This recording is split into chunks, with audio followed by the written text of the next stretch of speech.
नमस्कार, मैं निमिषा आज आपके समक्ष प्रस्तुत कर रही हूँ कवि कुंभ की संपादक रंजिता सिंह जी की कुछ रचनाएं। रंजिता सिंह जी स्त्री पक्षधर संगठन बीइंग वुमेन की अध्यक्ष हैं, पत्रकार, शायरा, लेखिका एवं सामाजिक कार्यकर्ता हैं। कई राष्ट्रीय स्तर के सम्मानों से उन्हें सम्मानित किया जा चुका है। प्रस्तुत है उनकी कुछ रचनाएं।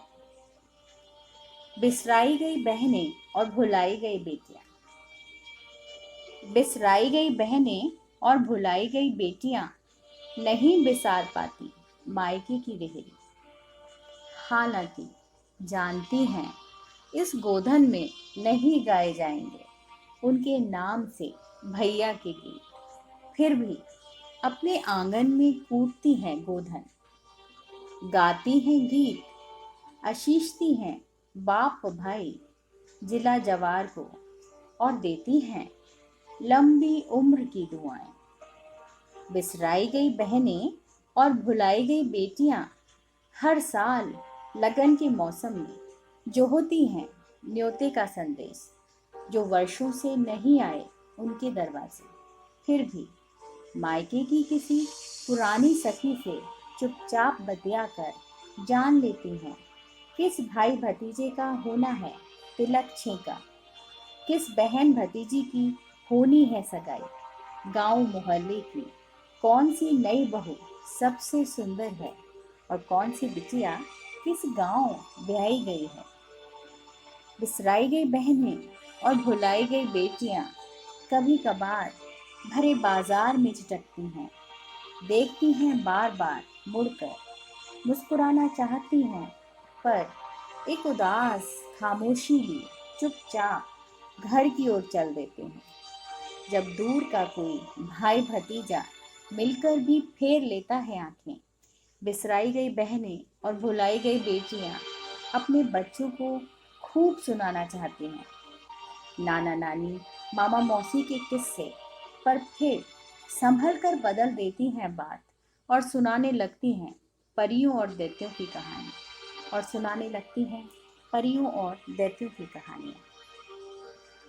एक और रचना है एक स्लेट मन। औरतों के दुख बड़े अशुभ होते हैं, औरतों के दुख बड़े अशुभ होते हैं और उनका रोना और भी बड़ा अपशगुन। दादी शाम को घर के आंगन में लगी मजलिस में बैठी तमाम बुआ, चाची, दीदी, भाभी और बाई से लेकर हज्जामिन तक की पूरी टोली को सुनाती हैं औरतों के सुख दुख का इतिहास। समझाती हैं सब्र करना अपनी किस्मत पर कि विधि का लेखा कौन टाले, जो होता है अच्छे के लिए होता है। सुनी थी उसने अपने मायके में कभी भगवत कथा, थोड़ा बहुत पढ़ा रामायण और गीता भी, फिर पढ़ने से ज़्यादा सुनने लगी, क्योंकि ज़्यादा पढ़ लेने से बुद्धि खराब हो जाती है, मर्दों की नहीं औरतों की।